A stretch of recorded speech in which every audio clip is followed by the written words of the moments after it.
I was rolling back to my truck in a parking lot, and all of a sudden I just hear, "Hey, hey!" And I look over, I see this giant Spartan dude running over at me, and I'm thinking, oh my God, you're gonna get robbed, Brian. You're gonna get robbed. Brian looked rough. I just felt like I needed to stop. And so I slammed on my brakes, and I whipped it next to him, and I jumped out of the car. You know, he's just like, "Hey, I'm David Vabora, retired NFL player. What happened?" This is Buckshot. He was one of the IED detector dogs our unit had. It was April 18th, 2011. I'm walking in the boot prints of the men in front of me, and I'm like, well, all right, Buckshot, we're gonna jump. And right as I pushing off with my right foot, my left foot's off the ground, and kaboom. And everything goes black from all the smoke and dirt flying in the air. And I've had over 30 surgeries. I can't even describe how much that stuff hurt. And you go and you tell them, hey, this still hurts. And they're like, well, I think you're abusing your meds. And I'm like, okay, well, I'm gonna go buy heroin. The time when I stopped in that parking lot, he was severely addicted to heroin, had just gotten out of a second detox, and he was going to bed every single night with a pistol next to his body. He felt like he couldn't be the Marine that he was when he left our country to go serve.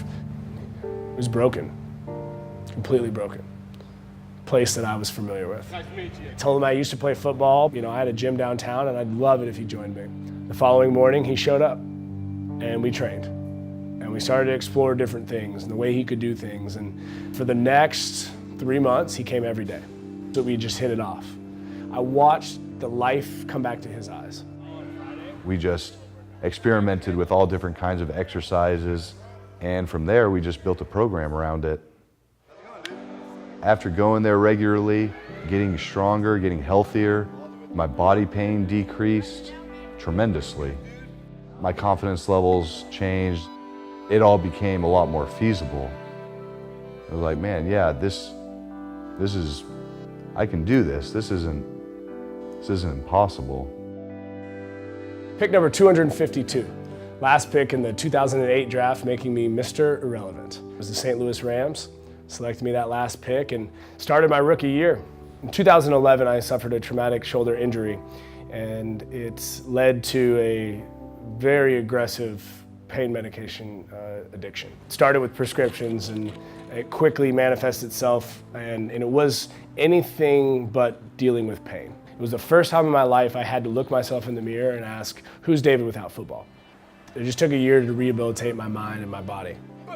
So I said, well, what if we started a gym in Texas? And so we moved here. And I launched the Performance Vault, training for elite athletes. I was having success, man.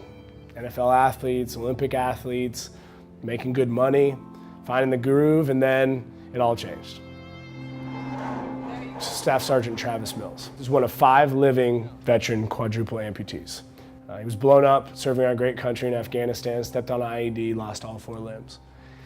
I was way across the room, and I saw him walk in, and I was just drawn to him. And I looked at him and I said, when was the last time you worked out? He looked at me and looked down at his prosthetics and said, I'm sorry, I don't want to make you feel like an idiot, but I don't have arms and legs. I said, Travis, I want to train you. And he said, well, do you have any experience? And the first day we trained, I asked him, I said, what are you most afraid of? He said, well, remember, no arms, no legs, gravity wins, so falling. Then I realized, wait a second, if Travis is in this position that he can't really go to a typical gym, I said, wow, all of these people, veterans, civilian, there's people with physical disabilities, they've sort of been sidelined.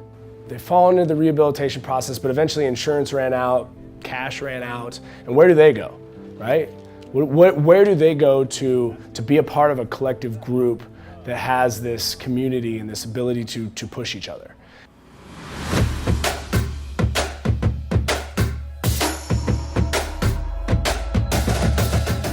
You know, as they graduate this 9-week course and they continue to train as alumni, they recognize that they have this ability to train new people like them.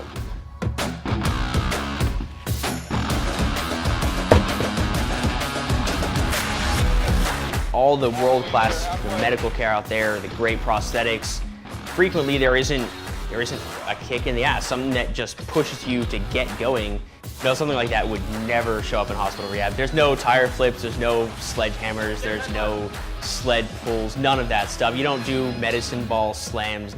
They make you stronger.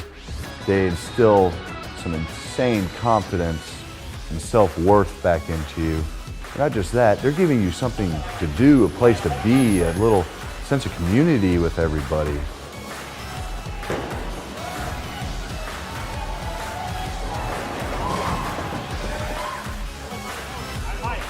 David's program, it's invaluable.